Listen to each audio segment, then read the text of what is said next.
We begin tonight with new details on that major offer reiterated by China, where they said they'd buy nearly $70 billion from the United States in farm and energy products if President Trump doesn't impose his threatened tariffs. Herb London's with us, London Center for Policy Research. Herb, here's the thing, though.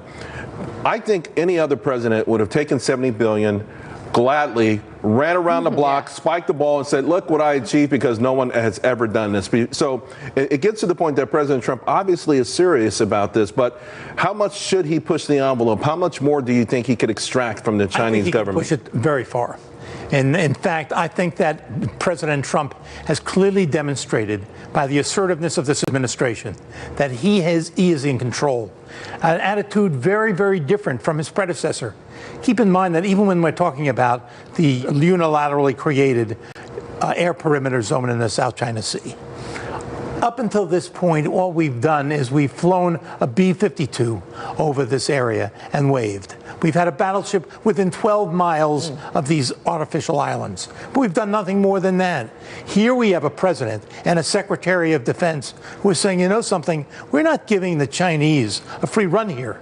This area controls roughly 40% of all the commercial tonnage in the world. Then let me throw this at you, because there's a report, we may, to Tammy's point, take a battleship through the Taiwan Strait. It hadn't been done in a very long period of time. It would be extraordinarily provocative. That's right. And do we need to go that far? Would that upset a negotiation that it feels like we're winning right now? It seems to me you're not going too far. The Taiwanese want to understand that, but more significantly, the nations that are on the periphery of China want to understand it as well. They want to know that there's an ally that you can count on. They want to know that the American nuclear umbrella is real.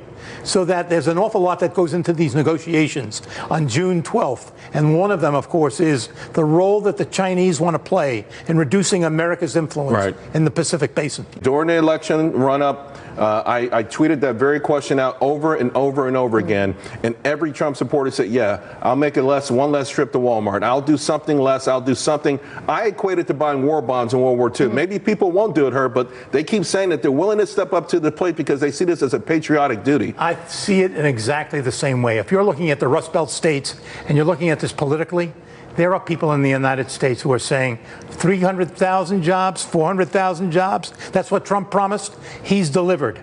I know that this is a tax. I know that Americans will have to sacrifice, but we're perfectly willing to engage in that kind of sacrifice. Real quick, guys, I got some more breaking news. Press aide Kelly Sattler, of course, who had the comment against John McCain, is now officially out of the White House. She did apparently call Megyn Kelly directly.